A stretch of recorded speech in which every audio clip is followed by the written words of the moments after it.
जी तो बिस्मिल्लाहिर्रहमानिर्रहीम। Ninth class students, कैसे हैं आप लोग? उम्मीद करता हूँ आप लोग खैर वाफियत से होंगे।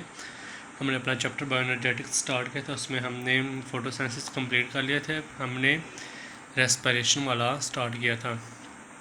रेस्पिरेशन के हमने दो टाइप्स पढ़ी थी, जिसमें एक थी एरोबिक रेस्पिरेशन और एक थी एनएरोबिक रेस्पिरेशन। एरोबिक रेस्पिरेशन की वो किस्म है जिसमें हम जो ऑक्सीजन की मौजूदगी में होती है और इसमें ग्लूकोज मुकम्मल तौर पर जो उसमें CH बॉन्ड्स हैं वो तोड़ दिए जाते हैं और मैक्सिमम एनर्जी यानी जितनी एनर्जी उससे निकल सकती है वो हम निकाल लेते हैं। जबकि दूसरी हमने पढ़ी थी एन एरोबिक रेस्पिरेशन। ये रेस्पिरेशन की ऐसी किस्म है जिसमें हम CH बॉन्ड को मुकम्मल तौर पर नहीं तोड़ते, इसलिए हमें कम एनर्जी मिलती है।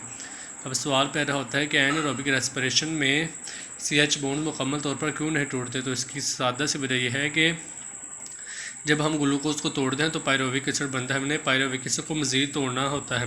पायरोविक एसिड सिर्फ तभी मज़ीद टूटेगा जब ऑक्सीजन मौजूद होगी। चूँकि एनारोबिक रेस्पिरेशन में ऑक्सीजन मौजूद नहीं होती, इसलिए पायरोविक एसिड मज़ीद नहीं टूटता, लिहाजा उसमें कुछ CH बॉन्ड्स बच जाते हैं। वो CH बॉन्ड्स आपस में मिलकर या तो लैक्टिक एसिड बना देंगे जिससे लैक्टिक एसिड फर्मेंटेशन कहेंगे, और या तो फिर वो अल्कोहल बना देंगे जिससे अल्कोहल फर्मेंटेशन कहेंगे। ये हमारा रिकैप हो गया। ठीक है, आज जो हमने पढ़ना है वो है मैकेनिज्म ऑफ सेलुलर रेस्पिरेशन। इससे पहले हमने फोटोसिंथेसिस का मैकेनिज्म पढ़ा था, जिसमें हमने लाइट रिएक्शन और डार्क रिएक्शन पढ़े थे, जिससे हम इसके बाद हमने उस पूरी इक्वेशन देखी, पूरी इक्वेशन जो फोटोसिंथेसिस की उसको दोबारा एक्सप्लेन किया था। आज की वीडियो में हम देखेंगे mechanism of cellular respiration. Photosynthesis का जो मैकेनिज्म था वो दो हिस्सों पर मुश्तमिल था, लाइट रिएक्शन और डार्क रिएक्शन। जबकि जो हमारे पास आ रही है सेलुलर रेस्पिरेशन, इसका मैकेनिज्म हमारे पास तीन हिस्सों पर मुश्तमिल होता है। सबसे पहला जो इसका हिस्सा होता है वो हमारे पास होता है ग्लाइकोलाइसिस, जबकि दूसरा हिस्सा होता है क्रेब्स साइकिल और तीसरा हिस्सा होता है इलेक्ट्रॉन ट्रांसपोर्ट चेन। सबसे पहले आपको इन तीन चीज़ों के नाम याद होना चाहिए। सबसे पहला जो मैकेनिज्म का हिस्सा वो है ग्लाइकोलाइसिस, दूसरा हमारे पास क्रेब्स साइकिल और तीसरा हमारे पास क्या है, इलेक्ट्रॉन ट्रांसपोर्ट चेन। ठीक है, इसके बाद जो हमारे पास होता है ना, सबसे पहले इससे हम देखते हैं ग्लाइकोलाइसिस। ये जो ग्लाइकोलाइसिस होती है ये होती है साइटोप्लाज्म में। इसमें होती है साइटोप्लाज्म, सेल के अंदर मौजूद होता है साइटोप्लाज्म। साइटोप्लाज्म को आप इस तरह से मुराद ले लें कि एक गाँव हमारे पास पूरा एक गांव की जो हमारे पास बाउंड्री है वो हमारे पास क्या होगा, सेल, और गांव में मौजूद तमाम हिस्सा उसका क्या हो जाएगा, साइटोप्लाज्म, और गांव में मौजूद घर वो साइटोप्लाज्म में मौजूद ऑर्गेनेलिज हो जाएंगे। ठीक है, साइटोप्लाज्म हमारे पास पूरा गांव आ जाएगा और साइटोप्लाज्म में मौजूद घर हमारे पास क्या आ जाएंगे, सेल की ऑर्गेनेलिज। ठीक है, ये आप जब आगे देखेंगे तो उससे मज़ीद समझ आएगी।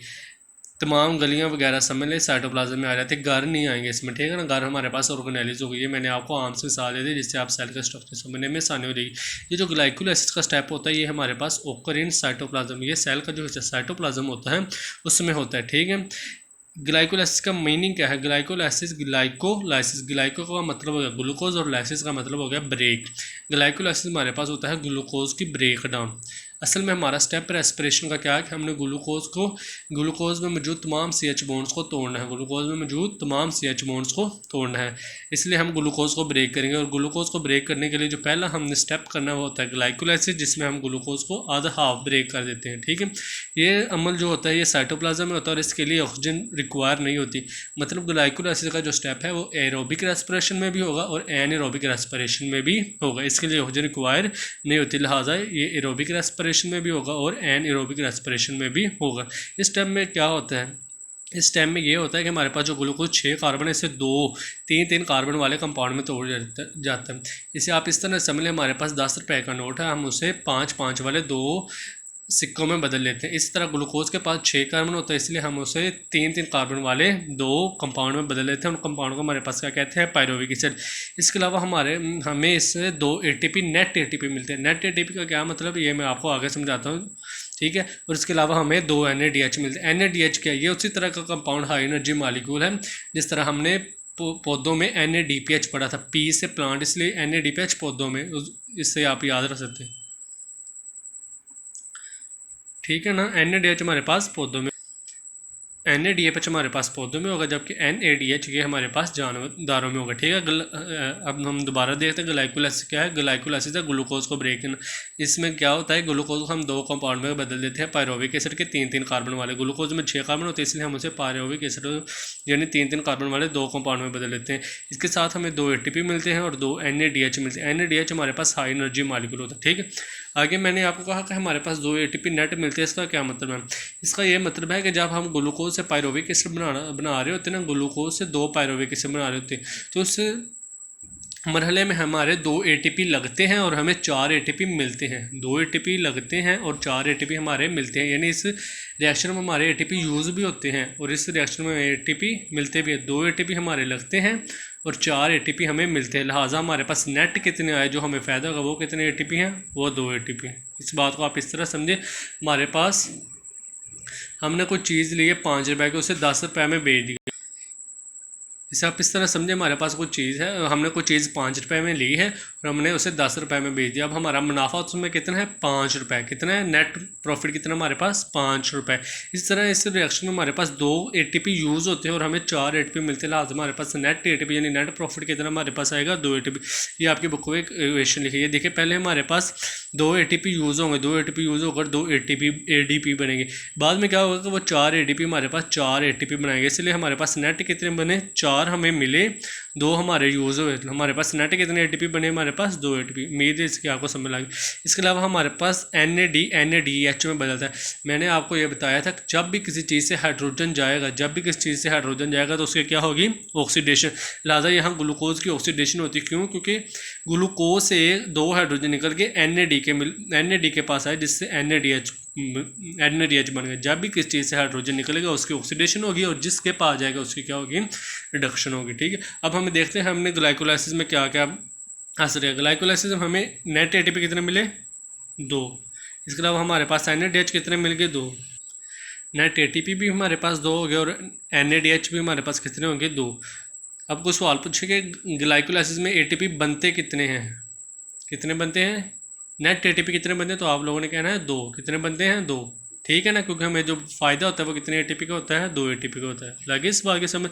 अच्छा, इसके बाद हमारा जो दूसरा स्टेप है, हमारा पहला जो मैकेनिज्म का स्टेप था ग्लाइकोलाइसिस, वो कंप्लीट हुआ। ग्लाइकोलाइसिस क्या है कि हमने ग्लूकोज को तोड़ना है। जी, ग्लूकोज को किन चीज़ों में तोड़ना है, ग्लूकोज के पास 6 कार्बन होते हैं, लिहाजा हम उसे 3-3 कार्बन वाले 2 कंपाउंड में तोड़ सकते हैं, जिसे हम पायरोविक एसिड कहते हैं। ठीक है सर, पायरोविक एसिड के बाद हमने और इसमें से हमें क्या क्या मिलेंगे, इसमें से हमें 2 ATP मिलेंगे और 2 NADH मिलेंगे। ठीक है, इसके अलावा ये ग्लाइकोलाइसिस सिर्फ एरोबिक रेस्पिरेशन में होता है या एनारोबिक रेस्पिरेशन में, तो आप लोगों को बताया ये स्टेप ऐसा है जिसमें ऑक्सीजन की ज़रूरत नहीं होती। लिहाजा ये स्टेप दोनों एरोबिक रेस्पिरेशन और एनारोबिक रेस्पिरेशन दोनों में होगा। ये चीज़ आप लोगों ने ग्लाइकोलाइसिस में लाजमी तौर पर याद रखनी। ठीक हो गया। इसके बाद हमारा नेक्स्ट स्टेप आ जाता है क्रेब्स साइकिल। क्रेब्स साइकिल है, सबसे पहले आप लोगों को पता होना चाहिए किसने डिस्कवर किया, डिस्कवर बाय हैंस क्रैब्स। इससे हैंस क्रैब्स एक बोटेनिस्ट था, उसने डिस्कवर किया। ये स्टेप, इससे आगे ग्लाइकोलाइसिस के अलावा तमाम स्टेप सिर्फ तभी मौजूद होंगे जब ऑक्सीजन मौजूद होगी। लिहाजा क्रेब्स साइकिल और इलेक्ट्रॉन ट्रांसपोर्ट चेन सिर्फ तभी हो सकता है जब हमारे पास क्या मौजूद होगी, ऑक्सीजन। ग्लाइकोलाइसिस तक स्टेप दोनों के पास सेम था, लेकिन आगे वाला स्टेप ऑक्सीजन की मौजूदगी या गैर मौजूदगी पर इंसार होगा। अगर ऑक्सीजन मौजूद होगी तो उसके पास क्रेब्स साइकिल होगा, उसके बाद ग्लाइकोलाइसिस के बाद क्रेब्स साइकिल होगा, लेकिन अगर ऑक्सीजन मौजूद नहीं होगी तो क्रेब्स साइकिल नहीं होगा। ठीक है, इसलिए क्रेब्स साइकिल का स्टेप सिर्फ तभी होगा जब हमारे पास ऑक्सीजन अवेलेबल होगी। क्रेब्स साइकिल कैसे स्टार्ट होता है, when oxygen available pyruvic acid moves from cytoplasm to the matrix of mitochondria. मैंने आपको बताया था कि ग्लाइकोलाइसिस का हमारे पास स्टेप कहाँ होता है, साइटोप्लाज्म, जिसकी मैंने आपको मिसाल दी थी गली। हमारे गांव की जो गली है उसे आप साइटोप्लाज्म तस्वर कर ले, जबकि घरों को आप क्या तस्वर कर ले, हमारे पास ऑर्गेनेलिज। ये जो हमारे पास क्रेब्स साइकिल है, जो हमारे पास ग्लाइकोलाइसिस था, ये कहाँ हुआ था, साइटोप्लाज्म। साइटोप्लाज्म में हमारे पास ग्लाइकोलाइसिस से क्या बना था, पायरोविक एसिड। ग्लूकोज टूट गया था, इसलिए हमारे पास पायरोविक एसिड मौजूद था साइटोप्लाज्म में। वो पायरोविक एसिड जो होता है, जब ऑक्सीजन मौजूद होगी, वो पायरोविक एसिड साइटोप्लाज्म यानी गली से वो ऑर्गेनेली यानी घर की तरफ आएगा। गली से घर की तरफ, वो साइटोप्लाज्म से किस तरफ आएगा, घर यानी ऑर्गेनेली की तरफ आएगा। कौन सा ऑर्गेनेली की तरफ आएगा, वो माइटोकॉन्ड्रिया की तरफ आएगा। ठीक हो गया।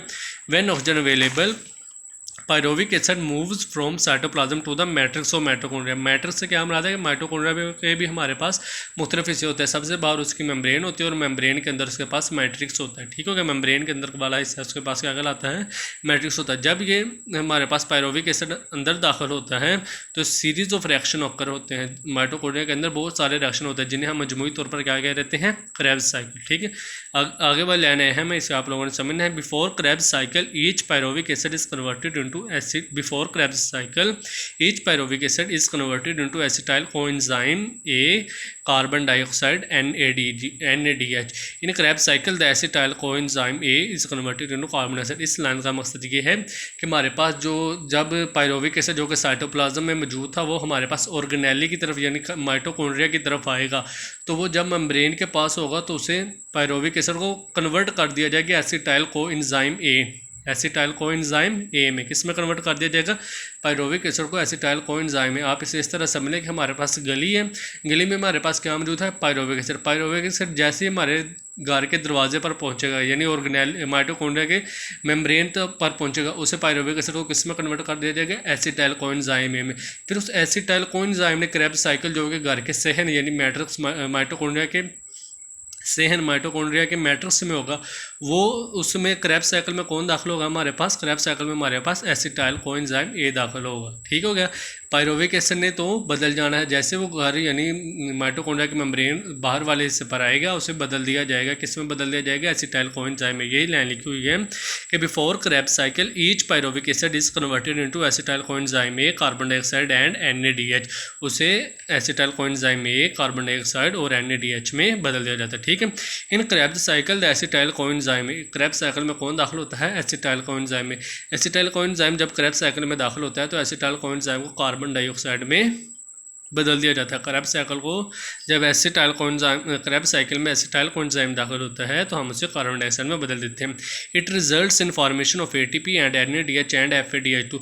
इससे हमारे पास क्या होता है, जब हम एसिटाइल कोएंजाइम को कार्बन डाइऑक्साइड में बदले तो हमारे पास क्या क्या हासिल होता है, हमारे पास ATP हासिल होता है, NADH और FADH2। NADH और FADH2 हमारे पास हाई एनर्जी मालिक्यूल होते हैं यानी इनमें काफ़ी ज़्यादा एनर्जी स्टोर होती है। ठीक है। अब इसको दोबारा समझते। क्रेब्स साइकिल क्या होता है, हमारे पास हमने ग्लाइकोलाइसिस का स्टेप जो कि साइटोप्लाज्म में हुआ उसमें पढ़ा कि ग्लाइकोलाइसिस पायरोविक एसिड में बदल गया। अब पायरोविक एसिड हमारे पास किस में मौजूद है, साइटोप्लाज्म में। साइटोप्लाज्म से वो जब ऑक्सीजन मौजूद होगी तो वो किसकी तरफ आएगा, माइटोकॉन्ड्रिया की तरफ आएगा।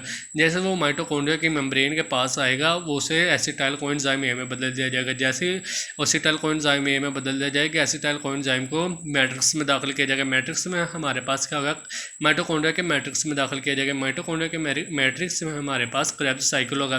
क्रेब्स साइकिल के नतीजे में क्या होगा कि एसिटाइल कोएंजाइम ए उसे कार्बन डाइऑक्साइड में बदल दिया जाएगा। इसका क्या फ़ायदा होगा, इसका फ़ायदा हमारे पास ये होगा कि हमारे पास ATP, NADH और FADH2 जैसे कंपाउंड या हाई एनर्जी के बाउंड हमारे पास बन जाएंगे। ठीक है। उम्मीद है आपको इसकी समझ लगी होगी। ठीक है। इसके बाद हम आगे स्टेप पढ़ते हैं पायरोविक एसिड का। अब मैं आपसे सवाल पूछता हूँ कि हमारे पास जो है एक ग्लूकोज से कितने पायरोविक एसिड बने थे, ग्लूकोज से हमारे पास 2 पायरोविक एसिड बने थे। इसी तरह 2 पायरोविक एसिड 2 एसिटाइल कोएंजाइम में बदले, इसीलिए 2 एसिटाइल कोएंजाइम ने 2 क्रेब्स साइकिल चलाई। यानी एक ग्लूकोज से हमारे पास कितने क्रेब्स साइकिल चलते हैं, 2। एक ग्लूकोज से हमारे पास कितने क्रेब्स साइकिल चलते हैं, 2। क्यों, क्योंकि क्रेब्स साइकिल किससे चलते हैं, एसिटाइल कोएंजाइम में से। एसिटाइल कोएंजाइम किससे बनते हैं, पायरोविक एसिड से। एक ग्लूकोज से 2 पायरोविक एसिड बने, 2 पायरोविक एसिड से 2 एसिटाइल कोएंजाइम बने। 2 एसिटाइल कोएंजाइम ने हमारे पास कितने क्रेब्स साइकिल चलाए, 2। लेकिन आप किताब वालों ने एक ही बताया कि आप एक समझ लें और दूसरे को आप जहन में रखें। ठीक है। इसलिए मैंने यहाँ पर लिखा हुआ एक पायरोविक एसिड। अच्छा जी, पायरोविक एसिड के हमारे पास कितने कार्बन होते हैं, 3 कार्बन होते हैं। पायरोविक एसिड के हमारे पास कितने कार्बन होते हैं, 3 कार्बन होते हैं। पायरोविक एसिड कौन होता है, पायरोविक एसिड वो होता है जिसे हमने ग्लूकोज को जब तोड़ा था तो वो बना पायरोविक एसिड बना था। ठीक है। अच्छा जी, अब हमने पायरोविक एसिड को एसिटाइल कोएंजाइम ए में बदलना है। ये काम कहाँ होना है, ये हमारे पास माइटोकॉन्ड्रिया की मेम्ब्रेन में होना है, यानी माइटोकॉन्ड्रिया की मेम्ब्रेन में होना। इसमें क्या होगा कि हम पायरोविक एसिड में कोएंजाइम ए, इसके अलावा हम NAD ऐड करेंगे, जो NADH बनेगा, यानी NAD हमने ऐड किया और NADH बना, यानी पायरोविक एसिड की हमारे पास क्या हुई, ऑक्सीडेशन। क्यों, क्योंकि इससे हाइड्रोजन निकला, पायरोविक एसिड से हाइड्रोजन निकला और NADH के पास मिल गया। इसके अलावा इस प्रोसेस में कार्बन डाइऑक्साइड भी रिलीज होगी। इस प्रोसेस में हमारे पास कार्बन डाइऑक्साइड भी रिलीज होगी। पायरोविक एसिड में कितने कार्बन है, 3, जबकि एसिटाइल कोएंजाइम में हमारे पास कितने हैं, 2 कार्बन। इसकी वजह क्या है, इसकी वजह यह है कि एक कार्बन कार्बन डाइऑक्साइड की सूरत में खारिज हो गया स्टेप के दौरान। ठीक है। उम्मीद है आपको इसकी समझ लगी होगी। ये स्टेप कहाँ हो रहा है, ये हमारे घर के घर के दरवाजे पर हो रहा है, यानी माइटोकॉन्ड्रिया की मेम्ब्रेन पर हो रहा है। अच्छा जी, ये वाला स्टेप जो क्रेब्स साइकिल का है ये कहाँ होगा, ये हमारे घर की सहन यानी माइटोकॉन्ड्रिया के मैट्रिक्स में होगा। ये मैंने आपको मिसाल दी ताकि आपको समझने में आसानी हो। अच्छा जी, एसिटाइल कोएंजाइम में 2 कार्बन है, ये क्रेब्स साइकिल चलाएगा। अच्छा जी, क्रेब्स साइकिल किस तरह चलाएगा, सबसे पहले ये जो कोएंजाइम ए इधर ऐड हुआ था इसको वापस रिमूव कर देगा, कोएंजाइम ए को वापस रिमूव कर दिया। इसके अलावा ये 3 इसकी हमारे पास होगी ऑक्सीडेशन, इससे 3 NAD इसको दिए जाएंगे। ये 3 NAD को 3 NADH में बदल देगा, 3 NADH में बदल देगा। इससे क्या फ़ायदा होगा, ये हमारे पास हाई एनर्जी मालिक्यूल बनेगा। इसके अलावा ये ADP को ATP में बदल देगा। इसके अलावा ये FAD को FADH2 में बनेगा। अब देखिए हमारे पास क्रेब्स साइकिल में क्या क्या चीज़ बनी, हमारे पास 3 NADH बने, एक ATP बना और एक FADH2 बना। ये कितने क्रेब्स साइकिल में बने हैं, एक 3 NADH, एक ATP और एक FADH2 कितने क्रेब्स साइकिल में बना है, एक क्रेब्स साइकिल में। लेकिन हमें पता है कि जब हम ग्लूकोज को तोड़ते हैं तो हमारे पास एक ग्लूकोज को तोड़ते हैं तो हमारे पास 2 क्रेब्स साइकिल चलते हैं, क्योंकि हमारे पास 2 पायरुविक एसिड होते हैं जो 2 एसिटाइल कोएंजाइम बनाते हैं। लिहाजा एक ग्लूकोज में यानी जब हम एक मुकम्मल ग्लूकोज को तोड़ेंगे तो इस तरह के 6 NADH बनेंगे, क्योंकि हमारे पास 2 क्रेब्स साइकिल चलेंगे। 6 NADH बनेंगे, 2 ATP बनेंगे और 2 ही FADH2 बनेंगे। ये जब हम इस लास्ट आखिर वाला लेक्चर देखेंगे तो आपको उसमें मज़ीद बेहतर समझ आएगी। ठीक है, ये हम था हमारे पास दूसरा स्टेप। इसके बाद हम तीसरा स्टेप देखेंगे, electron transport chain. Electron transport chain ये कहाँ होते हैं, ये हमारे पास ओकर eight inner membrane of mitochondria. Mitochondria के हमारे पास कितने मेम्ब्रेन होती हैं, 2, एक होती है आउटर, एक होती है इनर। ये इलेक्ट्रॉन ट्रांसपोर्ट चेन ये हमारे पास इनर मेम्ब्रेन ऑफ माइटोकॉन्ड्रिया पर होता है। इसमें क्या होता है कि हाई एनर्जी मालिक्यूल जैसा कि NADH, FADH2 ये क्या, ये लो एनर्जी मालिक्यूल में कन्वर्ट कर दिए जाते हैं। कैसे कन्वर्ट किए जाते हैं कि इनमें NADH, FADH2 को NAD और FAD में बदल दिया जाता है और H positive plus high energy electron इनसे ले लिए जाते हैं। हाई एनर्जी इलेक्ट्रॉन इनसे हासिल कर लिए जाते हैं। हाई एनर्जी इलेक्ट्रॉन इनसे क्या कर लिए जाते हैं, हासिल कर लिए जाते हैं। NADH और FADH2 को हम NAD, FAD और H पॉजिटिव यानी प्रोटॉन और इलेक्ट्रॉन इनसे हासिल कर लेते हैं। ये हाई एनर्जी इलेक्ट्रॉन आ गए। अब जब हमें पता है कि हमें हाई एनर्जी इलेक्ट्रॉन मिलेंगे, हम उन्हें इलेक्ट्रॉन ट्रांसपोर्ट चेन से गुजारेंगे। जैसे वो इलेक्ट्रॉन ट्रांसपोर्ट चेन से गुजरेंगे तो हमारे पास क्या हासिल होगी, एनर्जी हासिल होगी। क्या हासिल होगी, एनर्जी हासिल होगी। जैसे हम हाई एनर्जी इलेक्ट्रॉन को इलेक्ट्रॉन ट्रांसपोर्ट चेन से गुजारेंगे तो एनर्जी हासिल होगी। उस एनर्जी का हमें क्या फ़ायदा होगा, हम उस एनर्जी से ATP बना लेंगे। ठीक है, ये इलेक्ट्रॉन ट्रांसपोर्ट चेन तो हमने फोटोसिंथेसिस में भी पढ़ा था। ठीक है, अब मैं आपको दोबारा ये सारा समझा देता हूँ कि आज का जो हमारा रिएक्शन लेक्चर था वो किस में था, मैकेनिज्म ऑफ सेलुलर रेस्पिरेशन। सबसे पहले हमारा था ग्लाइकोलाइसिस। ग्लाइकोलाइसिस क्या होता है कि ग्लूकोज को तोड़ना। ग्लूकोज को हम एक ग्लूकोज को दो चीज़ों में तोड़ते हैं, 2 पायरुविक एसिड में। ग्लूकोज के पास हमारे पास 6 कार्बन होते हैं और 6 कार्बनों को हम 3-3 कार्बन वाले 2 कंपाउंड जिन्हें हम पायरुविक एसिड कहते हैं उसमें कन्वर्ट करते हैं। ये तमाम प्रोसेस हमारे पास किस में होता है, साइटोप्लाज्म में। ये आपके अहम 3 MCQ आ जाएगा। ये तमाम स्टेप किस में होते हैं, साइटोप्लाज्म में। इसके अलावा एक और अहम MCQ के क्या इस स्टेप के लिए हमारे पास ऑक्सीजन चाहिए, नहीं, इस स्टेप के लिए ऑक्सीजन नहीं चाहिए। लिहाजा ये एरोबिक रेस्पिरेशन और एनारोबिक रेस्पिरेशन दोनों में होगी। अच्छा, जिसके बाद स्टेप हमारे पास क्या आता है, क्रेब्स साइकिल। सर ये क्या होता है, क्रेब्स साइकिल जो हमारे पास होता है ना, ये हमारे पास सिर्फ तभी होगा जब हमारे पास ऑक्सीजन मौजूद होगी। इसमें क्या होता है, इसमें हमारे पास क्रेब्स साइकिल में जो हमने एसिटाइल पायरुविक एसिड बनाया था इसे हम पहले एसिटाइल कोएंजाइम में कन्वर्ट करेंगे। सर ये कहाँ कन्वर्ट करेंगे, ये हम माइटोकॉन्ड्रिया की मेम्ब्रेन, जैसे वो माइटोकॉन्ड्रिया में दाखिल होगा उसे हम जैसे वो माइटोकॉन्ड्रिया मेम्ब्रेन में दाखिल होने लगेगा तब भी हम इसे कन्वर्ट कर देंगे। ठीक है, इसके बाद क्या होता है, किस में कन्वर्ट करेंगे, पायरुविक एसिड को एसिटाइल कोएंजाइम में। फिर वो एसिटाइल कोएंजाइम ने मैट्रिक्स में यानी माइटोकॉन्ड्रिया के सहन में जाकर क्या करना है जी, माइटोकॉन्ड्रिया के मेम्ब्रेन सहन में जाकर क्रेब्स साइकिल चलना। क्रेब्स साइकिल क्या है कि सीरीज ऑफ रिएक्शन होता है। क्रेब्स साइकिल का क्या फ़ायदा होता है, क्रेब्स साइकिल के नतीजे में हमें हाई एनर्जी मॉलिक्यूल जैसे कि ATP, NADH और FADH2 वगैरह मिलते हैं। अच्छा जी, इसके बाद ये आप लोगों ने देख लेना। अच्छा, उसके बाद इलेक्ट्रॉन ट्रांसपोर्ट चेन क्या होता है, इलेक्ट्रॉन ट्रांसपोर्ट चेन होता है ये भी इनर मेम्ब्रेन और माइटोकॉन्ड्रिया में होता है। इसमें हाई एनर्जी मॉलिक्यूल को लो एनर्जी मॉलिक्यूल में कन्वर्ट किया जाता है। इसका क्या फ़ायदा होता है, इसका फ़ायदा हमारे पास ये होता है कि हमें हाई एनर्जी इलेक्ट्रॉन मिल जाते हैं। उस हाई एनर्जी इलेक्ट्रॉन को हम इलेक्ट्रॉन ट्रांसपोर्ट चेन पर से गुजारते हैं जिससे हमें एनर्जी मिलती है। उस एनर्जी को हम ATP बनाने में इस्तेमाल करते हैं। ठीक है, low energy electron plus proton plus फिर जो हमारे पास हाई एनर्जी इलेक्ट्रॉन को जब हमने लो एनर्जी जब उनसे एनर्जी ले ली यानी उनसे एनर्जी लेकर ATP बना ली तो उनकी एनर्जी कम हो जाएगी। उन लो एनर्जी इलेक्ट्रॉन को और ये जो प्रोटॉन बचे इनको और ऑक्सीजन को आपस में मिलाएंगे और वाटर बन गई। ये ऑक्सीजन कहाँ से आई है, ऑक्सीजन भी इलेक्ट्रॉन ट्रांसपोर्ट चेन में बनता है, लेकिन आपकी बुक में इससे ज़ाहिर नहीं किया गया। ये जब आप फर्स्ट ईयर में ये चैप्टर पढ़ेंगे तो तब आपको इसकी तब आप इसे देख लेंगे। ठीक है, ये low energy electron plus proton और प्लस ऑक्सीजन ये आपस में मिलकर हमारे पास वाटर बना देते हैं। ठीक है, इसके बाद आप इसकी लाजमी बुक रीडिंग करें। अगर आपको बुक रीडिंग में किसी भी किस्म का कोई मसला आता है तो कमेंट में लाजमी पूछें। वीडियो अच्छी लगी हो तो लाइक करें और दूसरों को भी शेयर करें और उनको भी सब्सक्राइब करने का कहें। Thank you very much. दुआओं में याद रखिएगा। मोहम्मद।